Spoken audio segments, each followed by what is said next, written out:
And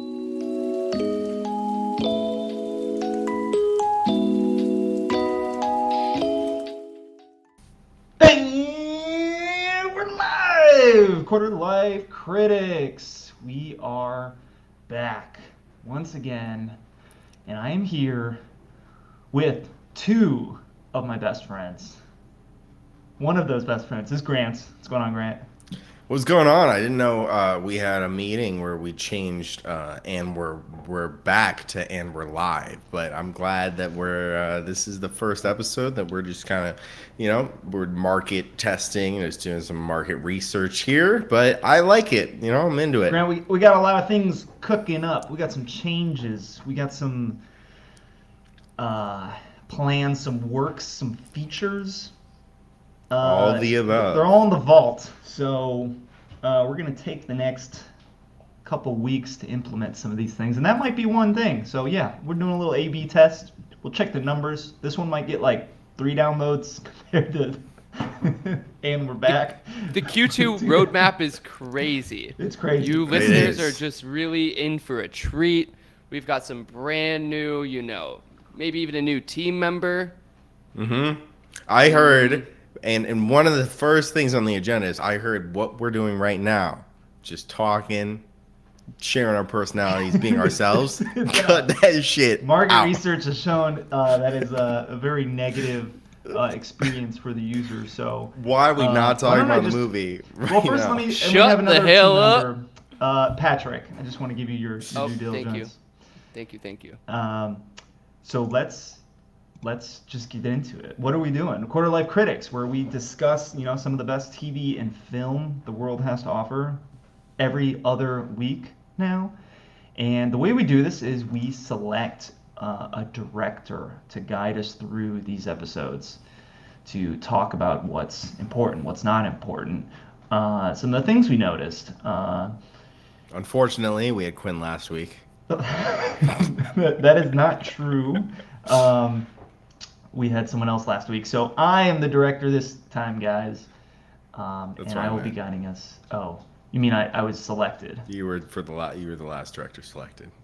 Oh yes, unfortunately. If you're not watching us live on YouTube, you should be. That's the best place to watch us. We're including a lot of clips, a lot of visuals to stimulate your brain, trying to get those crystals shaken. And so, in order to stimulate our brains, let's get into it. Surprise! Wow, our first segment, Quinn's Quickie. What's going on here, Grant? You have any idea? Brought it up last week in our brainstorming sesh. Yeah, I have an idea. Am I allowed to say it? Sure. Let's see if you can pick my brain. I think all of us, have been following and watching live an HBO series, The Last of Us, and it just concluded, so maybe this segment is related to that.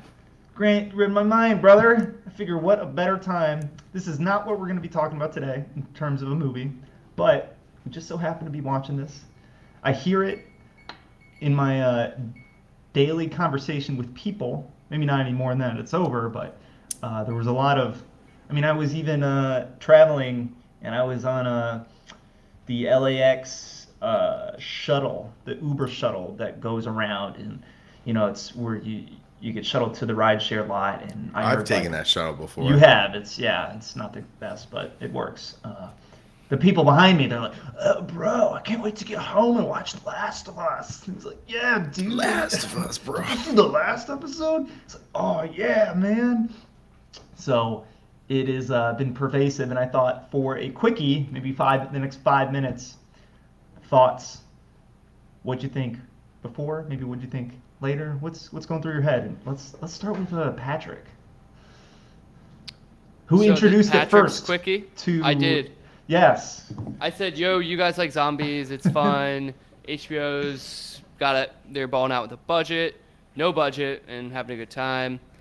I kind of felt like the series gradually got worse. Really like the first episode, strong intro. And I didn't play the game or anything, but there was not, I think you could, chart it there were a lot of zombies, and then there were just less zombies and less zombies and less zombies, and there was just like character growth or like alleged character growth, and it just I don't know, it was all right. A little underwhelming for Pat. I saw Grant. You gave him a look. Give him a little. If you're watching live on YouTube, you could have saw him respond. I got the side eye. The side eye. Yeah, I guess. So like what's I your agree. rebuttal? There definitely were less zombies, and I think I haven't played this series either, but I think we saw the story, and it almost felt like it was bare bones. When you're playing the game, you're probably killing zombies, and then you get the story cutscene, then you're killing more zombies, and you get this was a lot of more. The cutscenes in the story, and I think the story is really strong, and but especially when they started going out west, I don't know if that's accurate in the game, but we saw no zombies. I mean, There's a big time skip. I think yeah. Like that I mean, 5-day trip was easy. yeah, I thought I like character development. I liked this. I think what was it? The second episode was with Bill and or the third episode, fourth episode. Bill and his lover. His third episode. Third episode. Anyways, that was like character development, and that was cool to kind of see their life, and it was like it was kind of a closed, like. It's its own story. It's its own arc within an episode, which was good. And then they did another one of Ellie's backstory of how she got bit, her and her best friend. And I think that's really good to see. It just felt like it's slow. I think they started too hard. I think what they did, and I see this in a lot. I feel like this is a new thing. People's attention span is it's much smaller. Actually, I have a friend. She's in like graphic design, web design, and you're tracking how long people are on sites, and it has gone down like massive. Like before, you could have like some info, and you scroll down, and then you have the call to action button, and like now it's like you need the call to action button right when you enter the website. Otherwise, you're not going to convert anyone into actual get their email or anything. And More so I pop-ups feel is what I'm like, hearing. yeah, well, I just feel like, media is changing. So we saw Severance. I don't know if we did review Severance, didn't we? Mm-hmm. Yeah, we 4 talked episodes. through Severance. And I felt like that whole, I mean, it was a very intriguing concept, but it felt like there was a lot of fluff episodes. And a lot happened the last 2 episodes, which is kind of the flip of this. This was like, a lot happened in the first 2-3 episodes, and well, 2. I say the first 2 episodes really teed it up, and then it was just them, bonding slowly. Which I don't know. Overall I like the series, and I really like the ending. So I don't know. What do you think, Quinn? Yeah, to top off this quickie here, I was not a huge fan. I've seen a lot of the zombie tropes played out. I mean, I spent so many years watching The Walking Dead that like they just went through every single thing that could happen with a zombie apocalypse. I mean, similar like father single child relationship. Carl, and just everything. It's a lot of gruesome parts. One thing that I looked up later on was that whole first season is just the game. That's where the game ends. The first game is where it ends. Yeah. And I always felt like, I don't know, I just felt like on the come up the whole time. I was like, when's it actually gonna? Have you played the game? No, I have not. Yeah. It did feel like a video game plot in the sense that it was kind of, when I think of a game, I don't think of the most important part is the story.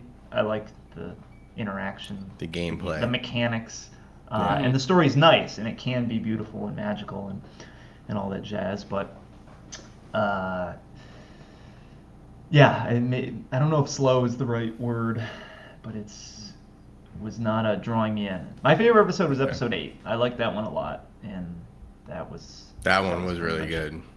Was it the flashback with her friend?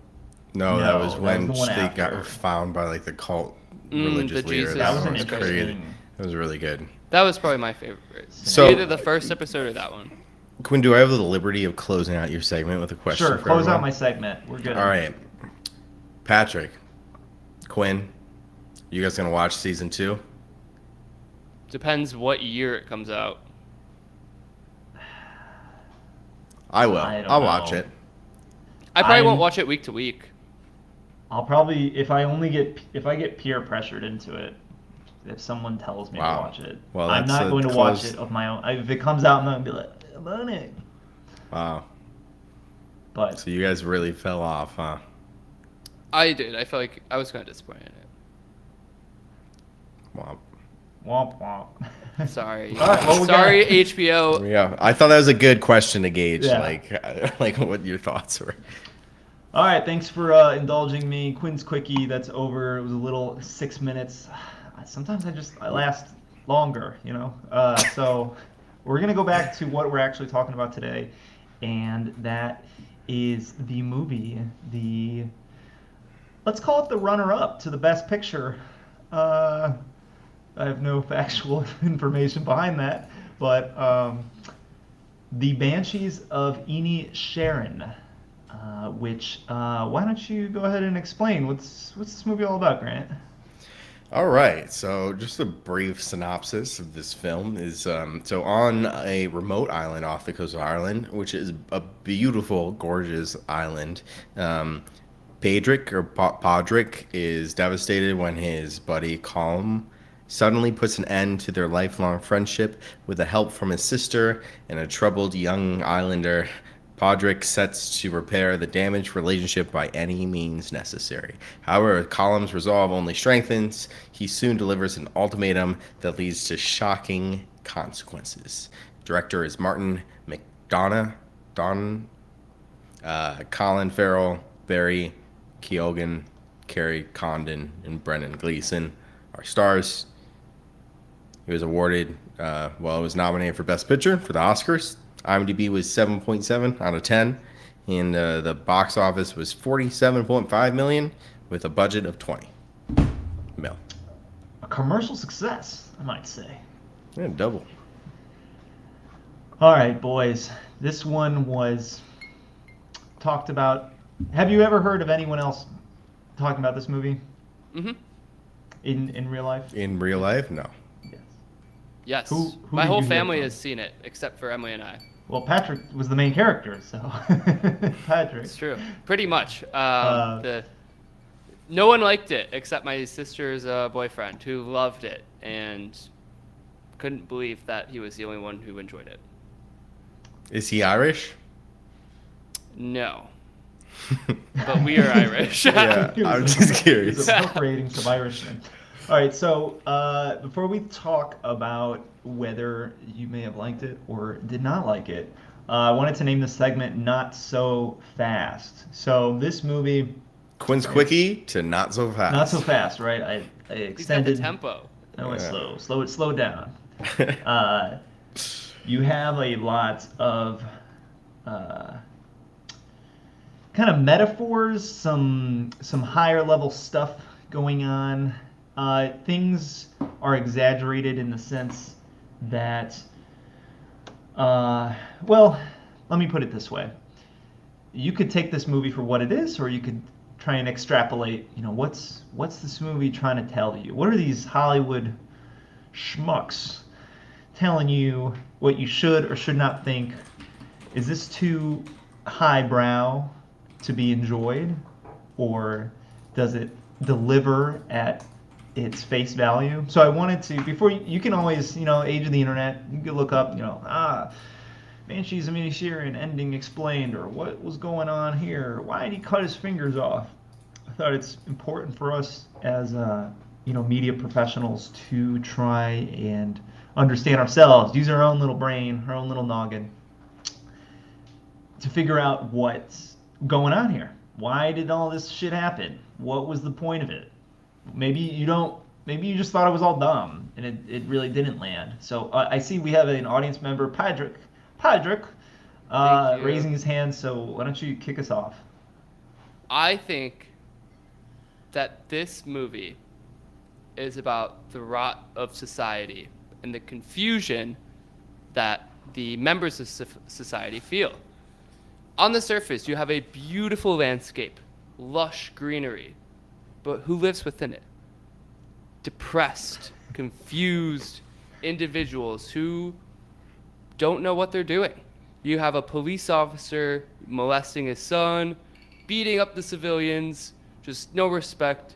The mail lady's reading your mail and looking for news when she should be the one giving news to people. You've got a musician cutting off his fingers. Friends just stop being friends for no reason. No explanation. For the drama. Just for the drama. You have a war going on where there's shots you hear every day, and you don't even know who's fighting who. The police guy just wants to see some people get killed. It's it's just a confused place, and the people don't know what to do with it. So it's a take on society and the chaos and meaninglessness of it all. Yeah, that was kind of what I took away from it. You And you just did go to the not- pub and get drunk, and that's what Podrick wanted to do, and he's like, why the hell will anyone just get drunk with me? And this is, we were talking earlier, you did not search any more past that. This is your I did not opinion and look your up opinion anything. only. You have not been tainted by any I sort of. talked to Emily a little bit, but that was it. We watched it together. And did she have a different viewpoint than you? She thought Podrick loved Calm, and Calm Ooh. was not. That was like, get away from me, you know. So Like, I can't do You this. made a move on Colm and Maybe not even a move, but just like, Like romantically interested? yeah, like romantically interested. Okay. But like he's kind of like, neurodivergent. So, yeah, I didn't pick up on that so much. What about Grant? What did you think? Yeah, I think it was analogy to probably directly the Irish Civil War that was going on. It was a lot of drama over nothing, a lot of unnecessary violence that led to nowhere. And so I think it was an analogy to that and war in general. I lean more with you. I don't know a lot about the Irish Civil War. I do know a couple times. I mean, they were like really focusing on the war part, kind of a little heavy-handedly. Like, wow, there have been shootings over there. Like, so I was thinking it had a lot to do with the war angle myself and how it doesn't. Things just don't make sense, but they still happen. And then after reading through it a little bit more, I tended to agree with some of the comments that said it deals with a lot of just general relationships and like male relationships and male emotions, and like dealing with those types of scenarios. And I thought that made sense too, because I think Colm, I mean, he's kind of has some sort of agency, or he's seeking purpose, and I mean, just at the face level, I mean, just getting drunk at the bar and talking, like, what the fuck? Like, that's not gonna help What's going on? Yeah. That's negative towards my life. Yeah. I like agree. I feel like you kind of get you agree with him, and then you're like, this guy's fucking psycho. Like, the dude is depressed and is like looking for some way to start drama that is really meaningless. I think he was turning his existential crisis and just being like a little angsty emo boy about it, you know? Cutting off the one person who would like actually I don't know, support him through that. Yeah, it's hinted that he's kind of been dealing with some issues, but he also wants to fix. I mean, he wants to accomplish things, and I think I've felt that personally. I mean, maybe it's a thing for women as well, but as a dude, you're like, damn, I want to do some shit. Make a I do legacy. love getting drunk at the bar, but like, maybe I need to make a stand. Maybe I need to like, you just cut some people off. You're like, I'm gonna go work, do my own thing. Yeah, he did, but he could do that without being dramatic. Like he could say, "I'll be at the bar at 4 instead of 2." He was I'm really gonna like work on music. shredding after he cut off his fingers when he was just like thumping his violin. He did go straight from he had 1, and then went to 5. Well, that's I what he thought- said. I think he said that. Mhm. Well, I thought he He's- was. Well, I guess he changed it. The first thing Yeah, he said yeah, wasn't it, you're like right. every time. Yeah, and then he's like, you know what? Next time you talk to me, I'll cut off the other 4. But I think it was almost like, Colin, or no, Podrick was like his muse almost, because he did seem musically inspired every single time he dealt with Podrick. Yeah, I think that's true as well. Where you have, I think the times of the most distress and chaos and sadness and in my life, you want to create the most. You want to put it out in the world. Well, and I also thought, he was so seemingly obsessed with legacy and a story and living on. Mm-hmm. And he went straight to, he writes music, and then he went straight to like cutting off his fingers. And if you think you're a violinist, and you want to continue to play, you would probably start with the right hand, not the left. You could hold the bow with really just 2 fingers and still be fine. But he went for this other one. I think it's like it's kind of like a Van Gogh legacy. It's like if you're a guy on an island who's an aspiring musician and then you cut off your hand, you're probably going to be talked about for at least another generation, and so I thought he was so obsessed with his legacy that he was planning it, and that's why he went to cutting off his fingers. Could be. And then why hard to put reason around these irrational. Yeah, like actions. some of the times it's going to be because this reflects the war, so this happened, and other times it's surface level. It's this is just a genuine human reaction that you would have in a relationship. So Yeah, just a normal human reaction in a relationship, chopping off my finger. why did he burn the house down? Why did he do that? Because he killed Jenny. He didn't mean to kill Jenny. Yeah, well, he was This fucking happens being in war. No, I don't. I think that's pretty literal. Like, I think it was really he broke down. Natural human reaction. He broke down Podrick to the point where, like, yeah, he killed the one thing he probably cared about most in his life. But he didn't break him down that bad because the dog was still, The dog Like, ain't did nothing wrong. What do you mean? like if he was really so far gone, he would have killed the done. dog? Yeah, he would have killed the dog because that's what Cole. No, he said the dog. He's like, why would I harm you? The dog is the nicest thing about him. Like, you're the only nice thing about Colin. But if he was really going like scorched earth, Scorched he earth would've- on him. No. That's not Podrick. It's not him. He's a nice guy. He's not going But to so kill then I don't he know if it wasn't was so shown far how- gone then. No, he's not going to kill an innocent he took the dog and took care of it. I don't It was think a very, very Calm and the intentional- dog have like. I mean, they kind of showed a relationship between them. They danced together.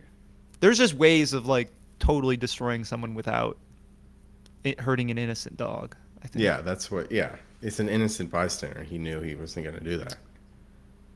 I was that dancing was with me his- dog. You it can was- still go scorched earth with still having morals and not having collateral damage. Scorched earth leaves nothing untouched. You gotta blow everything. So you burn everything to the ground. I mean, I don't know. I mean, yeah. I'm just saying, like, I don't know. I don't know why he burned. I The think a house down. lot of Like, people would kill, would threaten to kill someone and maybe murder someone, but not like kill their dog or kill their wife or like an innocent person who's just related to them. Like it's them it's not the dog's fault. Why the dog's not involved? It was a strange thing to use as a piece of revenge. Or the burning down. Yeah, it's like, I mean, you could think of, I don't know, beat someone up, hurt someone, I don't know, destroy their instruments, hurt the dog, burn the house. Well, mean, I there's thought not a it lot of was. things, and- I thought it was showing. I think the plan. He said it out loud. He said what he's gonna do, and then Column said he'll, him being a little angsty boy again, said he's gonna sit in there and die, and then he couldn't go through with it. So like he's literally just all like talk. And he's not gonna die because really he's just doing this for attention. Like literally doing all this for attention is how I read it. Pat's giving, if you're watching it live Yeah. on YouTube, he's doing the same thing that Grant did a little earlier in the thing where he, little side eye. I don't feel any defensive. He's not feeling it. It's all like, I feel like it's very subjective, so I don't know. Because I don't think he's all talk because he cut off all his hands, like all his fingers. Yeah, because So- it's something to talk about. It's like he wants attention. It's literally you can't like he's literally all he wants.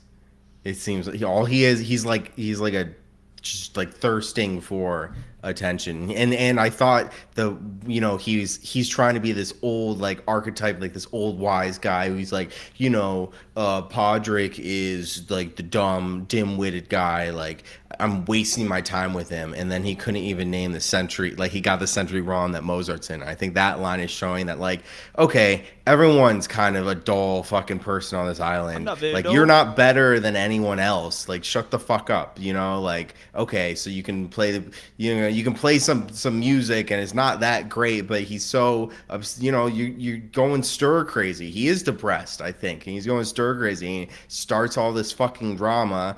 He's just like I think he's just starting drama to get attention, and then he's not actually going through it. Like why wouldn't he sit in the house and get burned? Because he just wants the attention. And the whole thing when you're on that island is all gossip and news. It's the news, and that's all he was going for was news. No news. I don't know. No news. You No, never bring you me can't- news. You got no news. No news for me. That lady was Fuck that lady. Last- I did not like her. thing- Reardon. That I may not even have a good answer myself. What's the point of maybe the literal banshee on the island who observes all of these things and seemingly is a real person, but maybe not? She seems to be in a lot of places I at think once. she's well. I don't know. I think she was symbolic, and I mean, I think she was real, but I think she was there to point. I'm a real boy. I'm a real boy. To point, to talk about the title, and they kind of called her out. I don't know. It kind of made the story kind of more like an allegory and less like literal, including her. She was like it's less literal and more metaphorical, including an actual banshee who's predicting deaths, And so this is just a story about, and it's an allegory maybe about the Civil War or violence in general. Gave a creepy undertone. So I she's don't a know modern if she day had a real banshee, point. or I'm a little lost on her, to be honest. Yeah, I didn't Um, really. She was in a lot of scenes, so it's like, I don't know what was the point of including versus excluding her in certain points. I don't know. I think what- sus- There's probably Suspense. some things in the dialogue. I mean, Calm says that if banshees are real, they may not even bother howling to warn of deaths anymore. They might simply stand by to watch people pass away. So she's always there when people die. The first thing friendship she asked, the first thing she asked was, "How many years has it been since your parents died?" To Siobhan. Time She's flies. The wild girl? yeah, Siobhan. No, the angry one. Wow. What? Have I ever been what? That was not the great accent. Shout out to him. He asked He- Siobhan if he loved her and then just Yeah. jumped in the lake after. He was like, damn. He just, if I can't have her, this life is not worth it. Yeah, I mean, we didn't even talk about little Dominic, who has his own personal struggles of, just chasing women, basically. Getting No. piddled by your dad. Well, yeah, getting cop. molested by your dad, All right, that's beaten his by other your half. dad, and then I think he had one. Like Podrick was probably his only friend who gave him the time of day, and he realized he wasn't nice. Like that was the last scene with him was he said, I thought you were nice too. You're not nice. You're just like the rest of them. And then he asks her out. He said, like if you're being your literal place of living is you're being molested and beaten, and then you have one dream. And then he said, like he asked Siobhan out. She said no, and he said, well, I guess that dream's dead. Like why is he living then? He has nothing. He has nothing to look forward to. Nope. Gotta get off the island. And then she hooked him out with the stick that he found, the shepherd's stick with the stick with the hook. Yeah, because he's like, what do you think? Hooking stuff a stick's length away? Like, what's this for? That was a good, yeah. Also callback. neurodivergent. A lot of neurodivergency in the film. Yeah, and that But I think might product of environment as well. Yeah, that's what I was gonna say.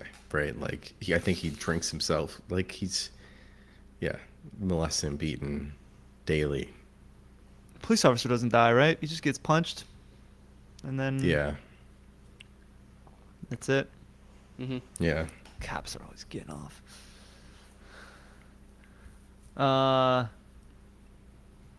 Any other things that you guys had some thoughts, some conspiracy theories, some higher level thinking? Siobhan, voice of reason, wasn't. I didn't find. I mean, she was in it, but I wasn't paying too much attention to her. Mm-mm. Good for What do her you getting mean? out. I mean, Yeah, I think she was. she had no actively trying to conflict. leave. Yeah, she was just trying to get out. I think that's the reason why she didn't marry there. They brought Stuck up like there. why weren't you? Yeah, like she didn't want to marry any of these fucking boring dull people, and she's smart and articulate and likes to read her books, and so then she found a place where she could do that. Raiden. Raiden. Yeah. Took care of the animals. I liked when they were in the kitchen in the house. It's Oh, I good wrote the time. quote down. It's that's no news. That's no news.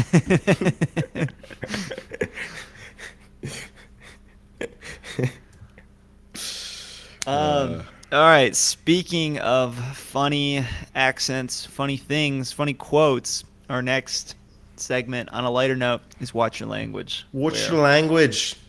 I thought we could go. I have a little list. It's a little hidden.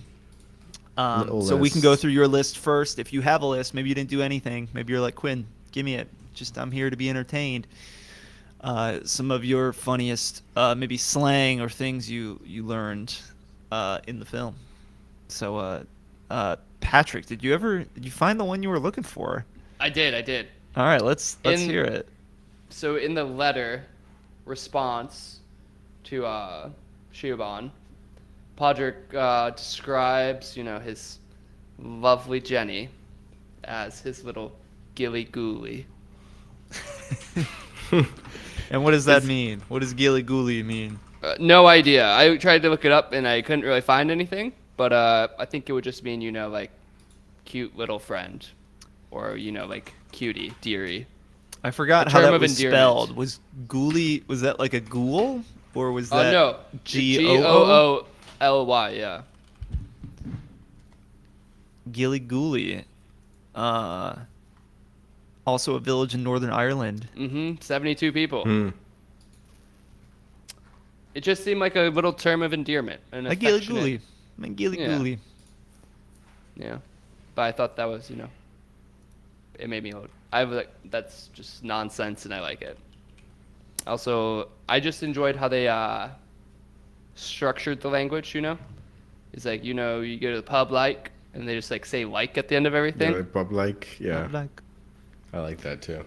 And of course, feck, what the feck guys say. feck. What This the feck feckin'- is going on here? The Fucking feckin' pub, eh? And when shit gets serious and then they say fuck. You're like, oh. Did they say fuck? They Did did they it say like fuck? 3 times, yeah. I don't remember. I thought it was always feck. No, there were like 3 fucks and it was like, damn, that's That's serious. yeah, we're not going to the fucking pub. We got Damn. fucking Alright. the problems. second pub. My little Gilly Ghoulie Grant. You have any words? I think the beginning, because I didn't understand what they were talking about, because he said, Colm's not talking to me anymore. They're like, are you guys rooking? Rowan. Rowan. Rowan. Rowan. Rowan. You in a row? Row. Yeah. I don't It's think just we're like in an a row. argument. Yeah, how do you spell that? Seems like you're in a row. I think it's like rowing. Like row. Yeah. Oh. So I looked at the reason why I said ruck, because ructions is like when you're fighting two more people have a huge argument about each other. It's a ruction. Erection. Erection? What?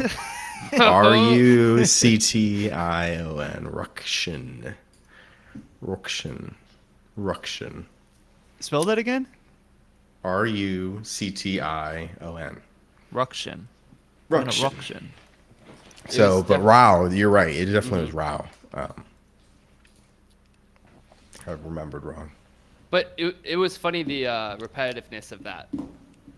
And it just Yeah. forced that language. He's like, onto no, it he at was the doing, start. nothing.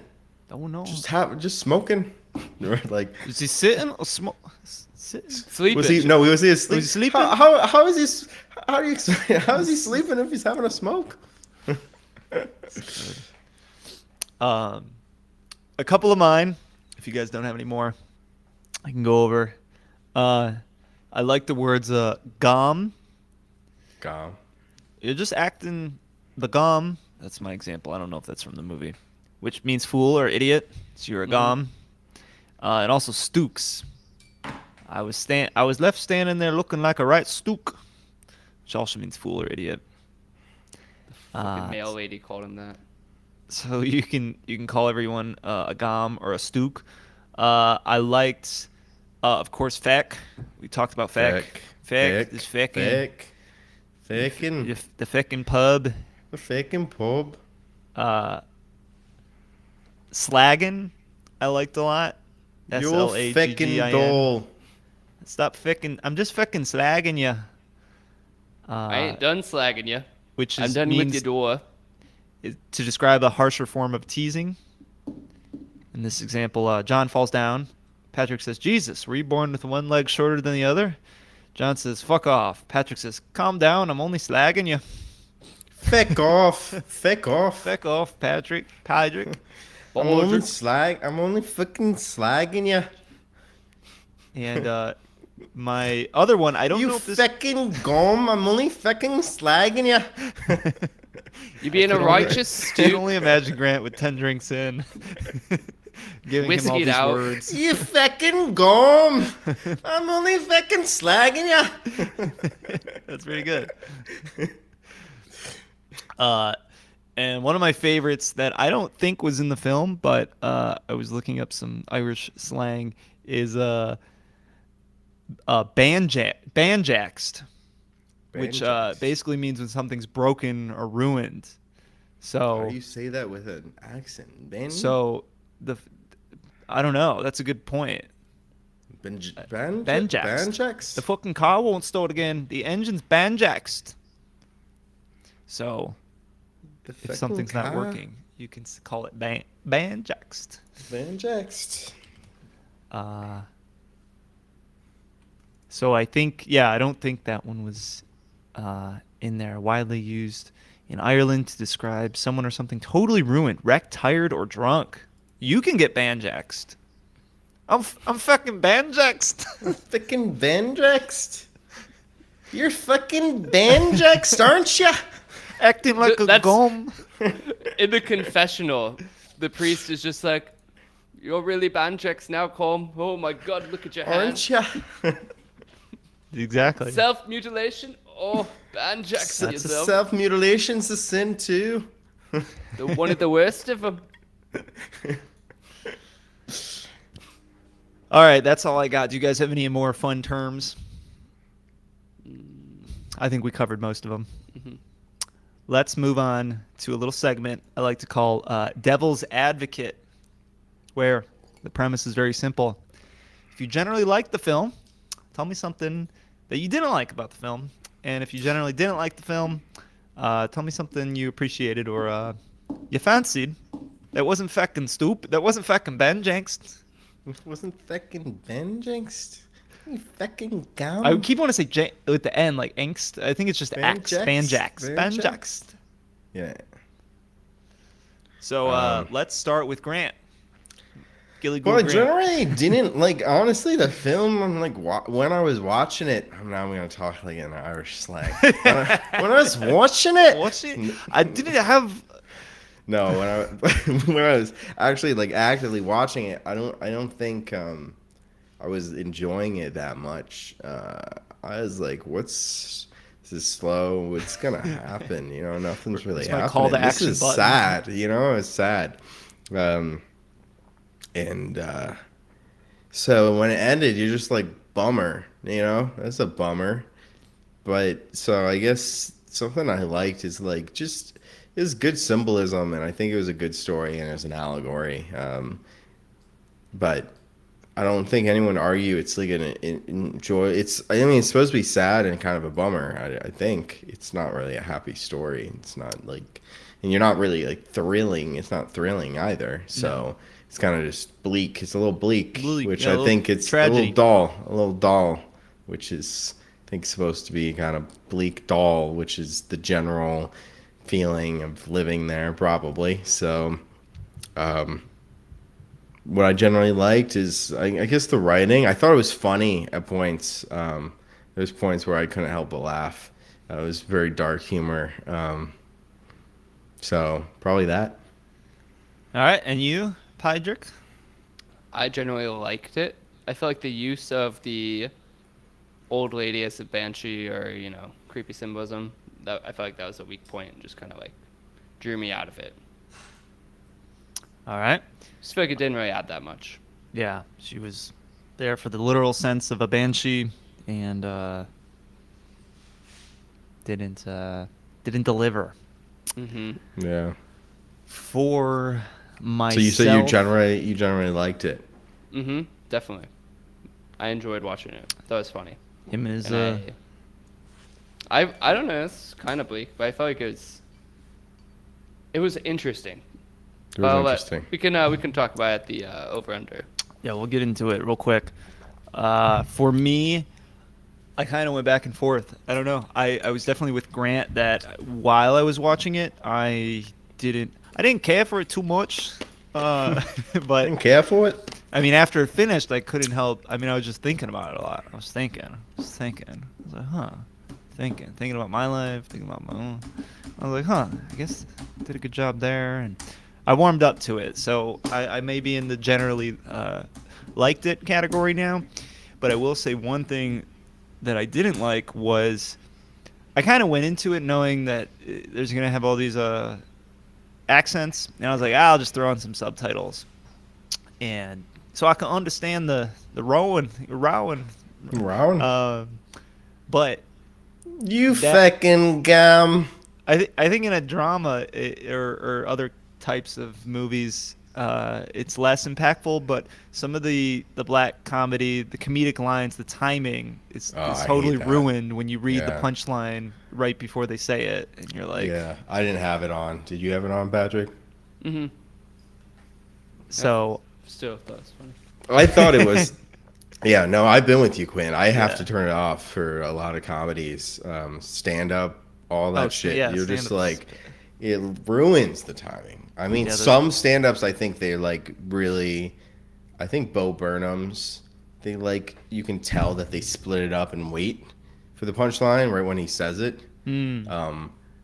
Most of the time, it's not planned. Yeah, most they're like, It's just, that's last on their list. Like, yeah. acceptance requirements. Make sure this lines up. Accessibility. Exactly. Yeah, like we just want it there and forget about it. All right, let's move on to our report card. Who's got a report card for me to judge this film? I got you. All right, Grant, are you able to share your screen? Yeah. All right, let's take a look at this bad boy. So we got 3 categories here. We'll all go through and each rate them from 1 to 4. Actually, from half a star to 4 stars. With plot, characters, and cinematography. And let's bang these out. Let's start with the plot, and I'm going to start with the star of the show, Podrick. I'll go 3.5 stars. I Starting felt out like hot. It was relatively straightforward plot. They start right out the gate, giving you the main conflict. They come to just gets worse and worse between the 2 characters, and ends with them basically being in a, blood feud for the rest of their lives. That's what's declared. The gauntlet's thrown. So I thought it did a good job illustrating the, separation of 2 lives.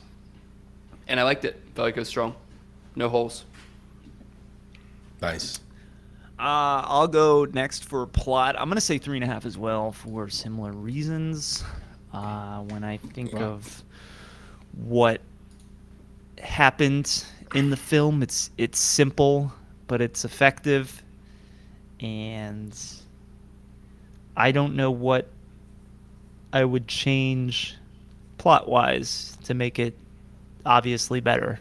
Get rid of the Banshee. Both you guys, apparently. Not a plot. That's a character. Going next. It's still part of the plot, no? I feel like she had less influence on the plot. She didn't cause things. I see what you're saying, though. I see She's both part of of your the points. script. She's part of the fact that she's A lot of included. things, it's like fate and That's- destiny. If I had this character with this plot thing happened, I'm trying to imagine the same exact people, but different things happening. I had that in the characers mentally docked. But I Don't did not worry, we're dock gonna them dock for the plot. film, Grant. Yeah. All right, Grant, what do you think? Sorry, for plot? I'm getting ahead. I'm going to go 3. I like the plot. Plot was solid. I like that it seems kind of like an allegory where it's a story, it's kind of a fable in a way. I don't know how realistic it was trying to be. I thought it was good though. I thought it told, it was full of kind of values and pondering, which I think, you mentioned, Quinn, where after it's over, you continue to think, and, especially with Colum, like at least when he says, his reasoning at the beginning, it seems sound, and the way he just acts after, I don't know, it kind of falls apart. It was intriguing. I was definitely intrigued throughout, so 3 stars. All right, moving into Banshees category. Pat, characters. So I'm gonna go 3 stars. I still felt like the characters were super strong. They were all distinct. I felt like they were memorable. I felt like they acted consistently with their perspective on the events that were happening. And they, the writing was good for them. There were funny moments, there were dark moments, heartfelt moments between, Siobhan and Podrick. I liked it. If the Banshee wasn't there, I might be 4 stars. gonna have to copy Pat. I gotta go 3. Stealing my thunder. I like my 3 photo. I don't know if I have much else to add. Okay. Definitely very distinct people.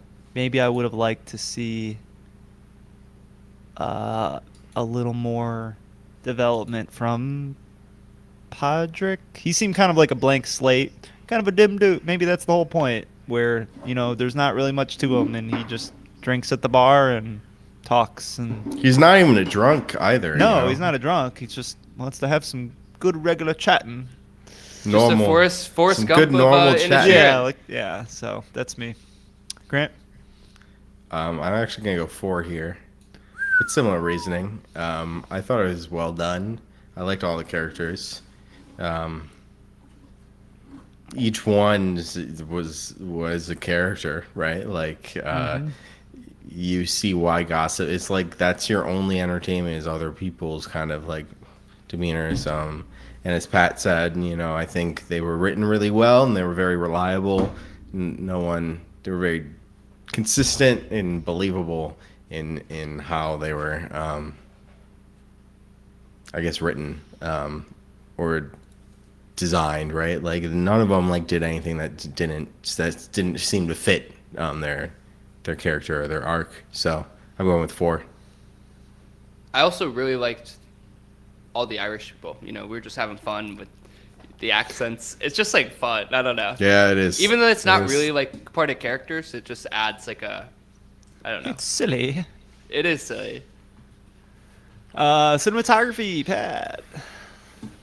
Oh, I'm gonna go 4 here. Beautiful. I thought it was so pretty. I loved all the clothing. The wool sweaters, so nice. One woman knit all the sweaters for the For the cast.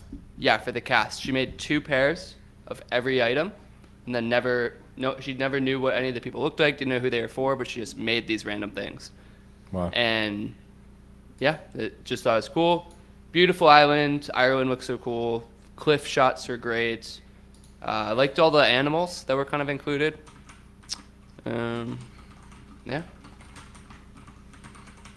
I'm gonna go with 3 for this one. I don't have anything bad to say. I just I was less intrigued by maybe some of the visual aspects of the film, and my brain was all wrapped up in the literal plot. So I don't think that's a ding towards the cinematography, but it may not get full marks. And Grant. Yeah, I think this was pretty weak here. I'll go with 2. I don't think they did anything really interesting. It wasn't horrible, but I don't think they did anything interesting with the cinematography. It seemed pretty standard. They shot on site, so it's pretty, but to me, that's not really cinematography. That's where we start. Yeah, it's more like mise en scène, and with the costume, like being period, like costume design, that stuff was solid. Yeah, but I guess when I think cinematography, I think like camera angles and being purposeful with how scenes are shot, and I didn't notice really anything, especially coming off of last podcast where we did Decision to Leave. I thought that cinematography was spectacular. And this was not, it didn't take away from the film, but I don't think it added anything. Fair enough. It left me feeling like a bit of a gome. On a separate note, I was doing some research, trying to remember if we forgot any of these terms for our Watch Our Language segment, and I discovered there's a company called Banshees Solutions that does Salesforce integrations. So, What, did they fucking ruin your I Salesforce? don't know. They say they're going to deliver the best one, but maybe they're a smaller company for sure. That's funny. Okay, thank you. We got a lot of stars. on our report card. We get an A for effort always. Let's transition into our favorite patented over and under IMDb segment where we decide whether the true rating of the Banshees of Inisherin is over or under the IMDb rating. And we are sitting, as we said earlier, at a 7.7 with 176,000 votes. These IMDb ones are good. All right, Grant, hit me. Yeah, I'm gonna go under here. I liked it. I liked it. I thought it was a good film. I just think where it sat in on the scale for a few things was not my personal sweet spot. I thought it could be a little bit more kitschy, like in terms of the humor. It was funny. I laughed a few times. I wouldn't call it a funny movie personally. I was not laughing that much. I thought it, it could have been kitschier and darker, and then more funny of a movie. But and then at the same time, it was like not a light film. It was kind of dark, right? With like it was very serious and cutting off fingers. Like you're like shit, So in terms of a drama too, I don't know. It like didn't really fit as like it was a weird spot for me. So I'm just watching it. I think it was well done, but I don't know. I didn't love it, to be honest. Patrick? I'm going to go over. I thought it was very interesting. I liked it a lot. I liked the, I don't know, it made me curious. Wanted to know more about what was going on. You didn't have answers, so that made me more curious. And I just like the thought loops. Even though it was definitely dark, definitely gruesome, I felt kind like of mysterious, open. Yeah. I enjoyed it. I found it very stimulating. I feel like Pat he's a curious cat, so when things are, all these things are going around, he's picking up and enjoys sifting through the clues, He chases the laser. It's strange because I would say, this is me doing a cop-out, but, as a film, I would go over. Let's say if I was judging a piece of work. This sounds like a cop-out. Well, I'll give you a final answer, but as a personal, enjoyment factor, I would go under. I would say, it's kind of documentary type where it's a bleak movie and bleak things are happening, and that doesn't make you happy. You're like, I want to laugh, I want to see action. So I guess I would be over because I'm a professional critic and I'm judging the film as a film, not as my personal enjoyment from the film. So I'm going to go over. Thank you, critic. No problem, fellow critic. All right. That, I believe, wraps it up for the Banshees of Inisherin. One quick thing that I wanted to mention was that it had its world premiere at the 79th Venice International Film Festival on the 5th of September 2022, where at that moment, at that place, it received a 15-minute standing ovation from the audience, the longest of that year's festival. So I wanted to ask too, does that happen at the Cleveland Film Festival? Do people give standing ovations? Yeah. For a longer period than you might expect. You're like, all right, guys. Grant, we went to that Frogger one. Asleep. I think no, honestly, the Frogger one. Or what? What was the Frogger one? The one that was made in Cleveland that had the the directors and stuff there. There was definitely a standing ovation for that. Yeah, I feel like honestly, like more like standing ovations are too common almost. You're like, yeah, it doesn't deserve one. I forget the Frogger one, but I believe you because you're like, I guess, should I stand up? I mean, honestly, that's been like the place where I've ignored and refused to stand more often because I'm just like, take a stand. Okay. Yeah, you got to be picky with your ovation. take a sit. Take Quinn. a sit. Take a sit. That's right. Take a sit. All right. That concludes our segments for today. what are we doing next week? Who knows? I think Grant knows. Grant, what are we doing next week? Speaking, Quinn, you set me up so well. I know, Speaking right? of I'm a great director. the Cleveland International Film Festival, which Quinn just happenstance brought it up. Uh-huh. That is this. It starts, I think, tomorrow, actually, Thursday. Yeah. So I went to this a lot growing up, and it's in, this is the Cleveland International Film Fest. It's like a week and a half. Starts Thursday and it's next Sunday, and so I want to go and watch something, and so we're gonna do an indie film. I was, yeah. So, and then Pat's gonna do the week after, or the session after. So the film that I picked is called Sam Now. The Sam Now. The Sam Now. That's just called Sam Now. And Sam Now. Sam Now. Sam Space Yeah. Now. Sam Space Now. Sam Now. So the quick synopsis is when his older half-brother's mother went missing, young Reed Harkis tagged along a road trip in the hopes of tracking her down if she wanted to be found at all. Now, 25 years later, the two reflect on the ripples of her disappearance in this delightful and heart-rending documentary. As kids, brothers Sam and Reed spent much of their time making movies in their backyard, movies about superheroes, bandits, robots, and anything else and their imaginative brains came up with. But underneath their stories of action and adventure lay a mystery and a family secret waiting to be unearthed. The question of what happened to Sam's mom, who up and vanished years ago, seemingly without a trace. Determined to find answers, the boys decided to set aside their fictional fantasies and turn the camera onto reality. 25 years later, we have The Gift to Sam Now, a beautiful coming of age meets mystery documentary filled with family interviews, gorgeous Super 8 footage from the boys' many films projects then and now, and personal reflections centered on the evolution of relationships and brotherhood through decades. Wow. Sounds interesting. Yeah, so Sam Now. Next week. We'll be sure. How should people watch this, Grant? What if they're diehard fans? How are they gonna? if you guys want to watch, you can pay.